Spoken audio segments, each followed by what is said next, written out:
What's up, friends, and welcome back for another top tier TV hour. Hopefully, if we're going off the quality of the last two episodes, I'm sure this episode is going to be another complete banger. There were so many amazing scenes and sequences in the last episode. As I mentioned, it just felt like cinema quality stuff. So many good things, so many great developments, and obviously the biggest being Molly still being alive and getting out of the hospital surprisingly quick. And so I feel like she's gonna start making some big moves with the cases. It looks like her next move is to go meet with Bill, although the last shot of the episode was a little bit ominous and mysterious. I'm not exactly sure what she's feeling right now. She might start getting a little bit overwhelmed if she tries to get back into things too quickly.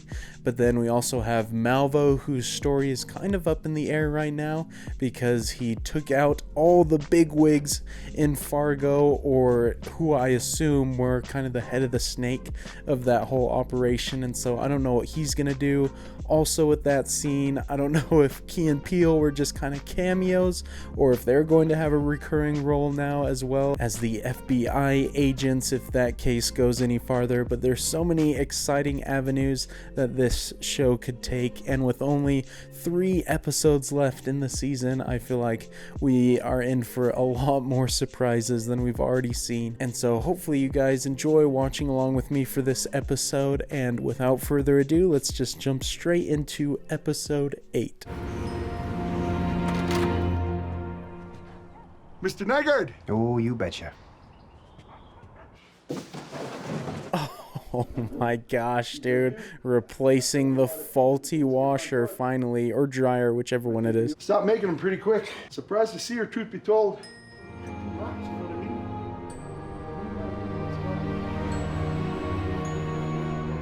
Yo, whoa, what a camera angle right there. I love that. They're getting fancy with it now. Chaz, well, good riddance. Don't care what that man gets. No, sir. Not after what he did. Killing my wife, you mean? Oh, well, yeah, of course that. Oh my gosh, dude, the audacity to talk with her right now after all he's done to their family. And now Gordo's having his night terrors again. Plus, we have to sell everything to pay the legal bills. Did you know Chaz bought a timeshare in a boat? Well, I didn't even know that was a thing. This is wild. Does Lester have like no empathetic emotions left in his body right now? He's like putting on a Walter White level front right here, just talking to the person he's hurt. What'd you get? A new washer. Had to get rid of everything from the basement, you know. You deserve it, Lester. All good things you deserve. Oh, no, you don't want to be saying that. He doesn't deserve any of them. But things certainly are going well for him right now. But I don't give it too much longer before things go south now that Molly's back on the case. Back to it then. Looks like Doc cleared me for duty, so... More flowers came for you from Duluth. I bet I know who that's from. Gus definitely has his eye on her, and it's the least he can do for shooting her. Well, I'm just gonna walk in and say, Bill... You think it's best? Direct approach. Your point being? Got no point. I don't know exactly what to expect with the conversation between her and Bill. I think he just wants to be done with this case right now. Molly needs you is the thing. Asked me to see if you'd come down to the staff room. She's back already? Thought I had another day. Oh, come on now, Bill. She was freaking shot. Don't have that attitude. He just knows he's actually gonna have to do some real police work when she shows up. I'm not too proud to say I was wrong on the Lester case. I had the wrong idea. I thought it was a drifter thing, which was the wrong way to go. Well, unfortunately, you're still wrong, my guy, which you are about to learn. If it was the brother, then how do we explain the phone call from Lester's to the motel? Molly, darn it, now you can't keep going over. It's time. I knew that was gonna be his reaction. Dude just wants to put it in the past and move on. I just wish that Molly had been the one that was promoted to his position after Vern died. I'm back now. No. I've got evidence that puts Lester Nygaard in a room with a known killer on the day of the Hess murder, and then the next night, Lester called the guy. Oh man, I love this scene. Both of their acting is so good. This has just been boiling and boiling up for ages between them. Mrs. Hess, what can I do for you? You Mrs. Hess me. I was picking your pubes out of my teeth 12 hours ago, and then I get this. Oh gosh, the way that she describes that in front of her 2 kids. What happened? Did he not come through on his promise to her? I mean, it's not like he was in it for that anyway. Jesus. All right. Sorry, loser. Me too. Lester is broken, man. He is popping off. You have pushed this man too far. It's about time someone dealt with those boys. That was... Sorry you had to see that, No, Linda. That was... You're amazing. Oh my gosh, dude. This is like a freaking supervillain origin story right here. He's seeing all the fruits of his bad actions. Although I'm completely on board with what he just did.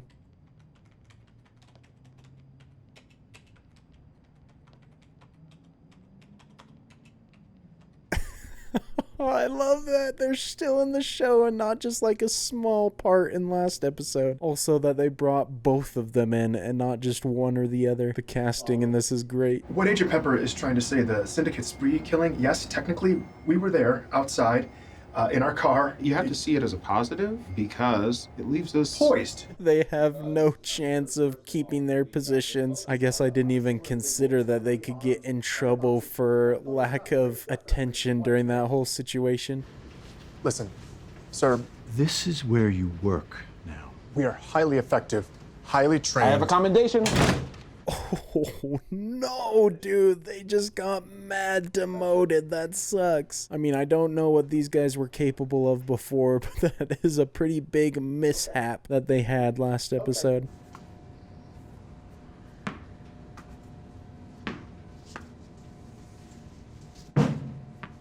Oh no, dude, his picture is out there again. When did they get that? Did they have a camera set up, or was that just like some random street cam? Malvo is just stockpiling a bunch of people who want to find him.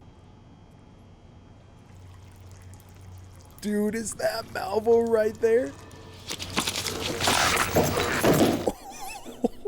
This man is the freaking Grim Reaper. He's just been absolutely claiming bodies lately.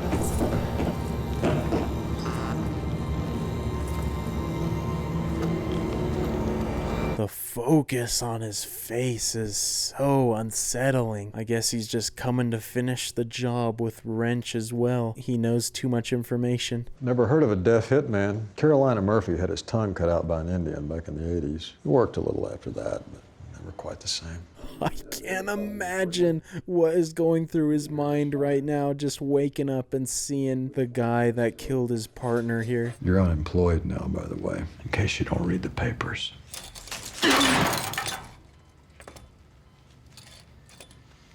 Gosh, dude, such a great antagonist, dude. His acting is so good. We haven't seen this man raise his voice once the entire show, but yet he's so frightening. You got close. I don't know if it was you or your partner, but look, if you still feel raw about things, when you heal up, come see me. Whoa, what a move. He's actually gonna help him escape? No way. I assume that's a key to his cuffs that he just gave him from the cop. How is Wrench gonna feel about that? Bill May made the arrest, but we both know who did the real work. He's not convicted yet. But yeah, no, I'm glad it's behind us. I hope Molly doesn't give up on the case or get discouraged, because if she stops hunting down Lester and Malvo, nobody else is gonna do it. Not even Gus at this point, I think. There's the hearing tomorrow on the shooting. Well, just tell the truth. Saw a shadow and you shot at it. But leave out the part. Leave out the part where that person you shot was me. Yeah, I don't want Gus taking the fall now that she's okay, because I feel like he would definitely be removed from his post if they knew. I'm surprised it's still a possibility to hide that information, though. I saw in the paper this morning the logging festival's coming up. Maybe, maybe we'll see you there. Oh, come on, Gus, make it official. Set up a date with her. On Friday, there's chainsaw carving.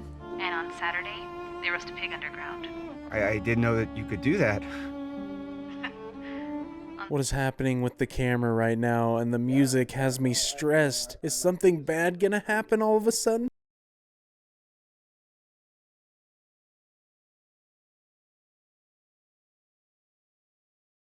Whoa, dude, what? We skipped a whole year? Get out of here. I haven't seen a show do that in a long time. I mean, Breaking Bad had the 6-month or couple month period jump, but definitely a rare occurrence. Dad here. Come back. What's the deal with dinner? Over. Thought we'd do tacos tonight. Over. Okay, don't forget the red sauce. Over and out.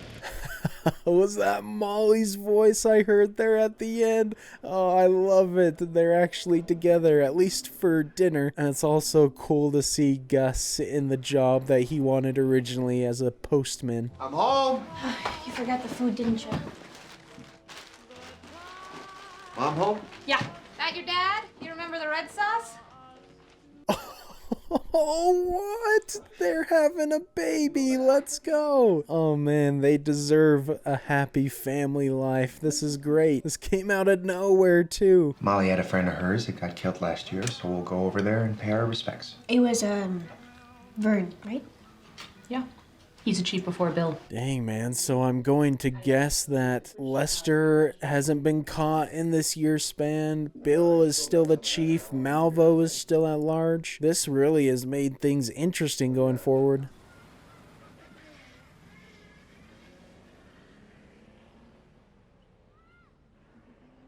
Dang, and she hasn't given up on the case as well. Holy crap. Has she been working the entire year since we last saw her? And she still hasn't had any success, I guess?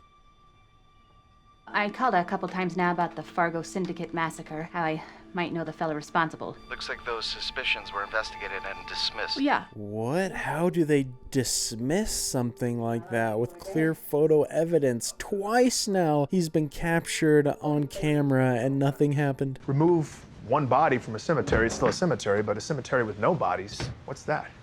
Condos. Whoa, oh nice, man, that was perfect. Knocked it down, letting Malvo get in full view again.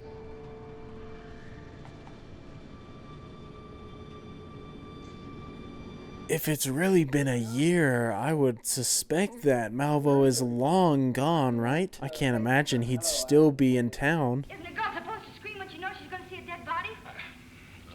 Quiet now. Come on in here, all of you. We're doing good. I'm up. Now, I don't know if I'm reaching again. Also funny that Gus just pops right back up. But the TV said, isn't a girl supposed to scream when she sees a dead body? And before, in last episode, when Malvo just left the office and we heard a woman scream, is that the connection that he did actually kill that person? What happened? I was standing around scared stiff. Man, I actually really like what they're doing right here because I feel like I just need to be laser focused to catch something. But also, I just enjoy living in the moment with them. We all know that behind every insurance policy and the reinsurance policy covering that policy.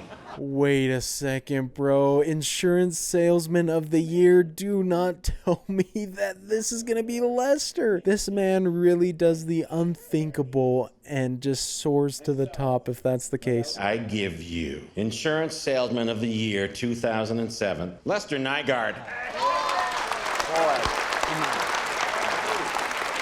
Oh my, and they're together. What in the world? This is the darkest timeline we're living in. I guess not necessarily, because Gus and Molly are together. That's a plus. I love the shift in storytelling this episode. Those of you that know me know it's been a tough year for me personally, and that I wouldn't have gotten through it without the love and support of my beautiful wife, Linda. Let's give her a hand. Wife? Whoa, man, he really jumped back into the game quick. Lot changes in just a year, especially in Minnesota, I guess. And if this year has taught me anything, and believe me, I've seen it all, is that the worst does happen, and you need to be insured.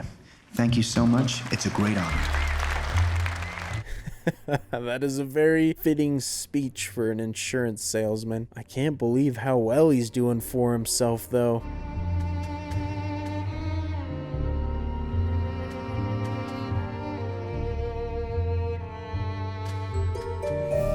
Man, this feels almost super surreal right now, like we're living in a dream. Love the filmmaking, though, that is just slowly pushing in on him with music only, no dialogue. I might grab a nightcap at the bar. Yeah, want me to go? No, you go up to bed. I'll be up shortly. Oh, Lester, dude, you scumbag. He's treating Lydia bad too. I can't believe it. Well, I mean, if it's gotten him to this point, why would Lester stop doing shady things now? Salesman of the Year. Oh, drugs? You really give an award to the guy who sells the most drugs? Pharmaceuticals. Ah, that makes more sense. Oh gosh, something is about to happen with these two right here. It's similar to the Molly situation, though. We're kind of just existing in the world with Lester now. It's a very stark difference from what we were experiencing before, but whatever they're doing, it's working for me. Can we have some more sparkling water? Thanks. What? Wait a second, Malvo is there. He looks completely different. This dude's a freaking chameleon.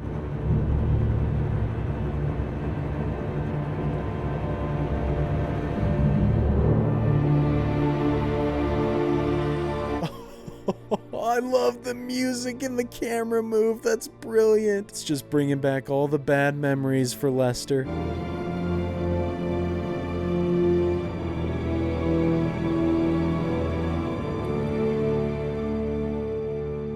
Oh, dang, dude, what a close to that episode. That was so haunting. Apparently, he is still out there kicking it, although they did show the establishing shot that they're in Vegas, so it's not like he's still in Minnesota. What are the odds that something like that would happen of all places? And the fact that it kind of fades to black before anything else happens, I wonder if Lester is actually gonna go up and talk to him at all. I feel like that would be the worst idea, though, because he doesn't want to get back into that game, although he is pretty unpredictable at this point, so I could also see it happening. That took me by such surprise, though, when I saw that 1 year later graphic. I mean, I assume that this is the timeline we'll be in for the last two episodes. I can't imagine we do another time jump, but if they're gonna wrap everything up in the story in just 2 hours, I am going to be very impressed if they can pull it off, because there is a lot to cover, I feel like, still. But I mean, maybe there are still some loose ends that are left from this season carrying on to the next, even if it's kind of like different characters and whatnot. Great direction again in this episode, though. They're great at creating a particular mood and suspenseful feeling. Well, in just a short year span, Molly and Gus are married, Lester and Lydia are married, Bill is fostering a kid, and now Malvo has become a silver fox, apparently. I don't know if he is just kind of living his life normally now, or if he's still a hitman, still doing jobs for people. All of those are questions that I hope they answer soon enough, and I can't wait to see where we start in the next episode, because that kind of left us on a mild cliffhanger, just him noticing at the last second that he's sharing the room with the man that sent Lester on that path, which, if I put myself in Lester's mind, I would almost be grateful to Malvo for what he did, because it seems like he's just been on a constant upward trajectory despite all odds. And so very curious to see what happens next. Also very curious to see what Molly does, because it almost feels like she's about ready to give up on the case and just to let things happen as they may. But I cannot wait to experience the last two episodes with you all next week. This show, especially this first season, has just been a very unique experience for me, and loved the storytelling. The characters are all super well done, super well acted and written, and so I feel like if the show has been this good this far, I feel like the finale episodes are going to be fantastic as well. Hopefully you guys enjoyed watching along with me for all the twists and turns of this one, and I look forward to seeing you all for the next one, and until then, peace.